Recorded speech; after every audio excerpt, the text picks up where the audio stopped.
En las distintas culturas, los mitos han expresado siempre esos registros afectivos y valorativos que la humanidad ha hecho en sus experiencias o más vitales o en donde la vida mostró su situación misteriosa en experiencias de riesgo, en donde la finitud y la muerte han acechado de manera contundente.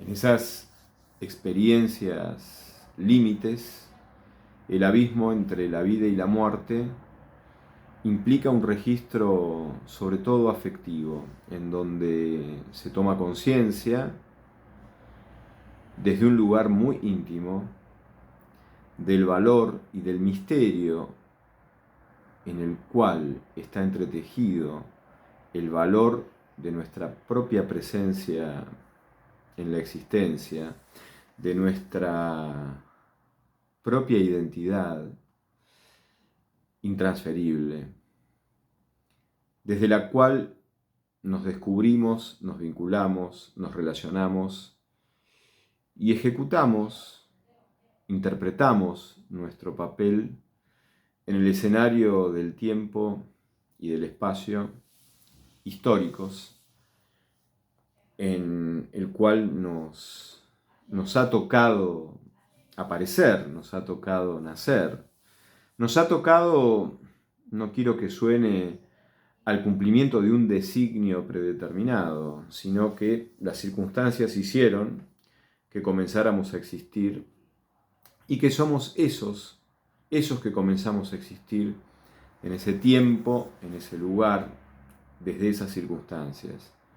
No hemos sido antes de empezar a existir, no hemos existido de otra manera antes de empezar a existir, porque nuestra aparición en el primer instante de la vida es nuestra aparición en el primer instante de nuestra propia creación, desde la cual hemos venido al mundo, desde la gameta mínima y todo su desarrollo embrionario y todo el tiempo que ha transcurrido mientras fuimos siendo y mientras seguiremos siendo, hasta que se cumpla ese instante que Heidegger denominaba el instante en donde se cumple una de las certezas que tenemos. Las certezas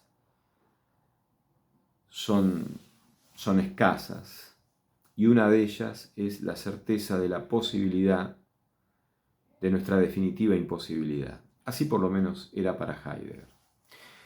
Entonces, en las distintas culturas, la mitología ha observado el misterio de lo que significa ser nosotros mismos, el misterio del sí mismo, intransferible, irrepetible y único.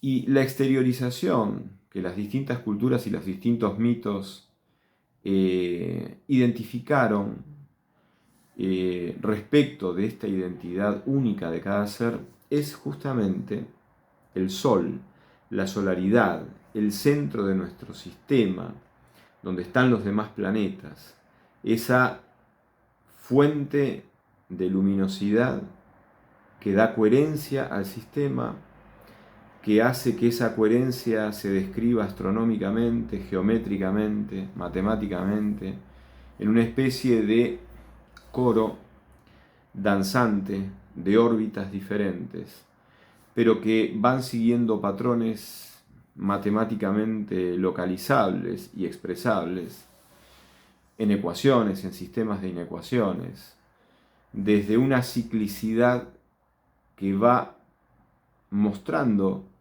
que a su vez está funcionando al servicio de un sentido transversal que atraviesa esa ciclicidad y que se cumple desde esa ciclicidad. El Sol es ese centro que irradia luz y que permite que el sistema solar sea congruente, sea coherente y permite en la vida terrestre, que justamente los seres se puedan nutrir, se puedan desarrollar, se puedan coherentizar a través del tiempo en su desarrollo evolutivo. Pero nada de esta nutrición, nada de este desarrollo evolutivo se puede cumplir sin la irradiación del Sol.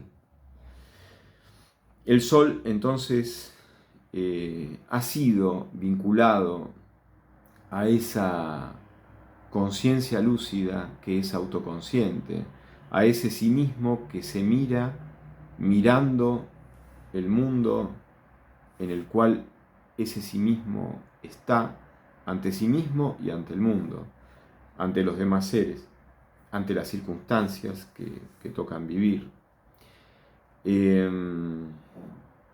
Ya por ejemplo, en la religión persa, en la mitología que gira alrededor de Mitra, aparece la solaridad vinculada con una función redentora.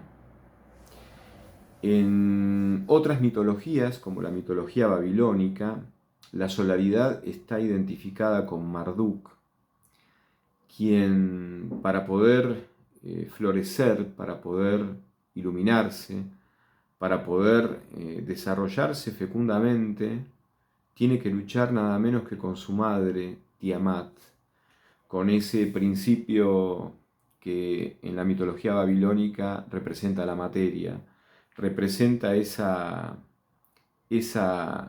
situación inercial contra la cual el Sol tiene que luchar precisamente para liberarse en una especie de proceso de individuación que implica ganarse a sí mismo, despertar a sí mismo, ser sí mismo.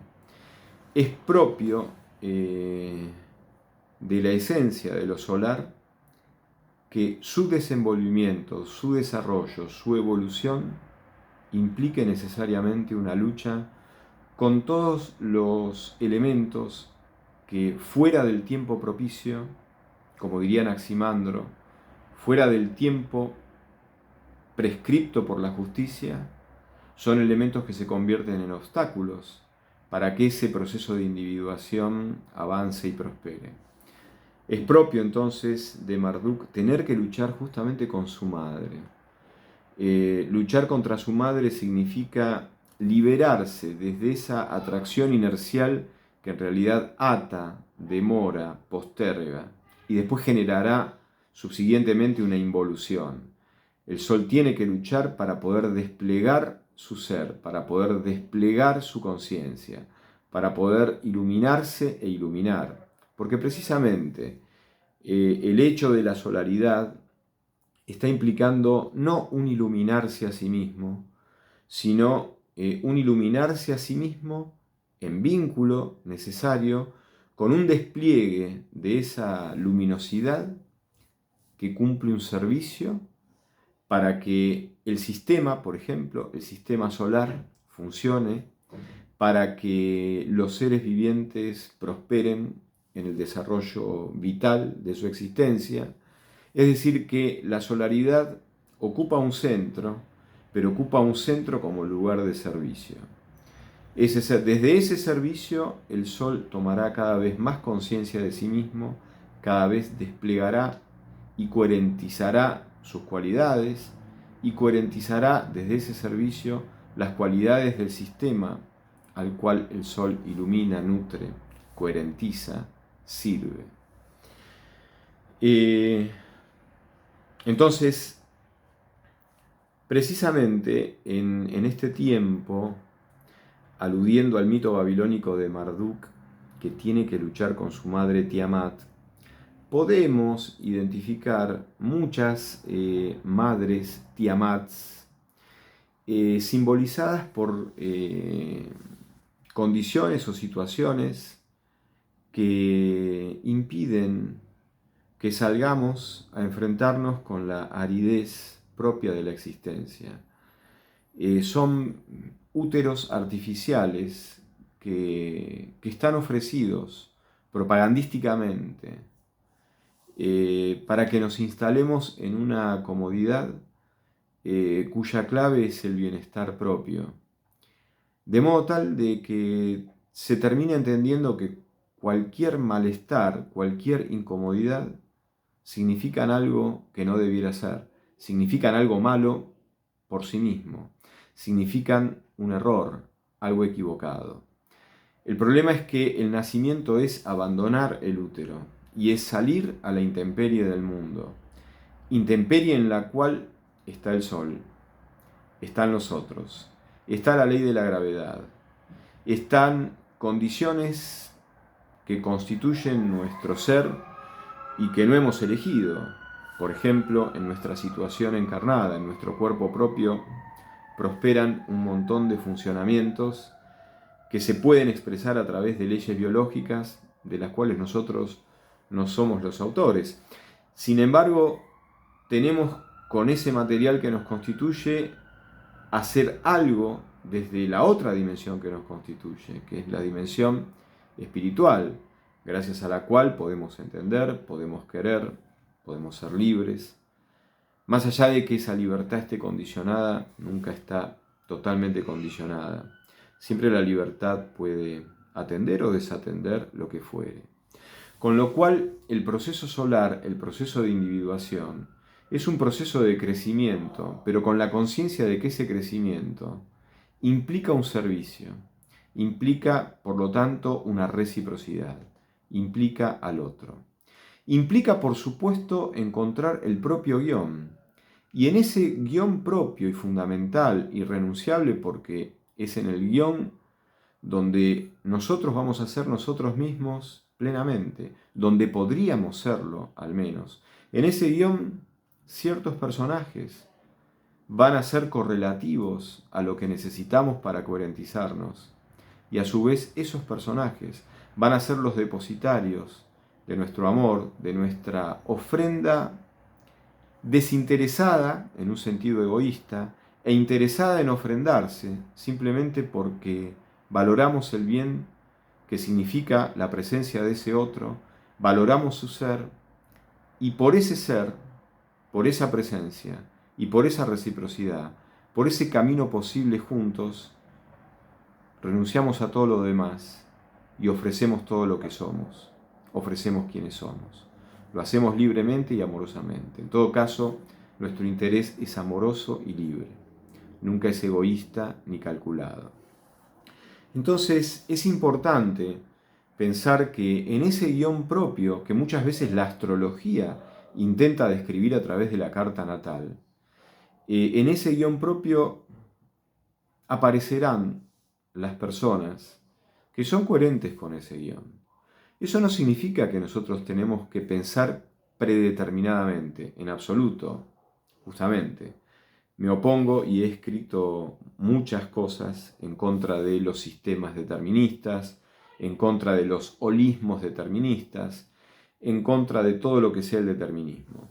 Pero quiero decir que en el fondo, si tiene un valor la carta natal, que es una enorme complejidad, no es simplemente decir de qué signo uno es. Por cierto, el signo es el signo del Sol y el Sol es el centro que coherentiza todos los elementos que están en la carta natal.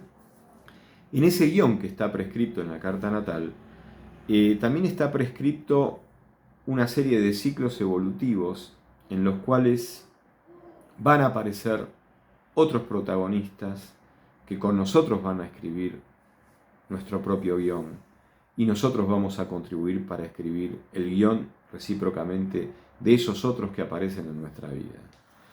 Y tendremos que ser muy valientes, tendremos que ser muy audaces, tendremos que ser muy auténticos y tendremos que ser muy humildes para aceptar que si estamos esperando situaciones, cosas, personas en las cuales proyectamos la conquista de una gran plenitud que ahora sentimos que nos está faltando, tendremos que entender que en el fondo esas personas, esas situaciones, esas cosas, por llamarlas de esta manera, tienen que ser congruentes a lo que somos, al guión interno que somos, que en absoluto nos predetermina, pero sí traza condiciones que son irrenunciables y que son las condiciones desde las cuales nosotros podemos hacer de esas condiciones algo que las trascienda a esas condiciones mismas. Yo puedo querer ser justo, virtuoso y bueno con este cuerpo, con estas manos, con este rostro, con esta inteligencia, con esta estructura psíquica, con este talante de personalidad. No lo puedo hacer de otra manera. Voy a trascender a mi cuerpo. Puedo ofrecer mi cuerpo en sacrificio. Puedo ofrecer mis limitaciones psíquicas en sacrificio como entrega amorosa, libre y con un sentido trascendente. Puedo ofrecer mi inteligencia y todos mis atributos. Pero eso es lo que tengo para ofrecer, no lo que no soy, no lo que no tengo. Con lo cual, tenemos que ser sinceros con nosotros mismos y aceptar que si queremos vivir de manera más verdadera, más amorosa y más plena, tendremos que despegarnos de todas esas marduks, de todas esas madres que nos arrastran a situaciones de comodidad, pero de involución, que nos sujetan y no nos dejan nacer y no nos dejan abrirnos a todos los desafíos de la existencia que solamente se dan en el mundo. Nunca se dan en el útero, siempre se dan en el mundo. Y sin esos desafíos no llegarán las personas, no llegarán las situaciones, no llegarán las cosas que estamos anhelando desde una proyección de plenitud que añoramos para nuestra vida. Asumiendo que esa plenitud, si no es recíproca, si no es libre, si no es amorosa, si no es agradecida, tampoco se va a realizar. Animémonos a desprendernos de todos los gurúes de este tiempo que prometen una autosuficiencia, un bienestar ilimitado, que prometen que somos autosuficientes, porque todo esto es la gran mentira que justamente socava nuestras grandes condiciones personales, porque la persona resuena en reciprocidad con los demás. Nunca es autosuficiente. La autosuficiencia excluye al amor, porque el amor lo que necesita es darse y darse a otros.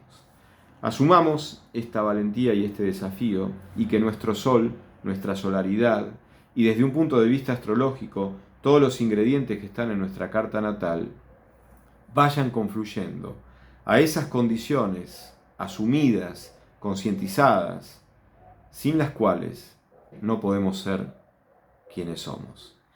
Como diría Hesíodo, atrevámonos a ser quienes somos.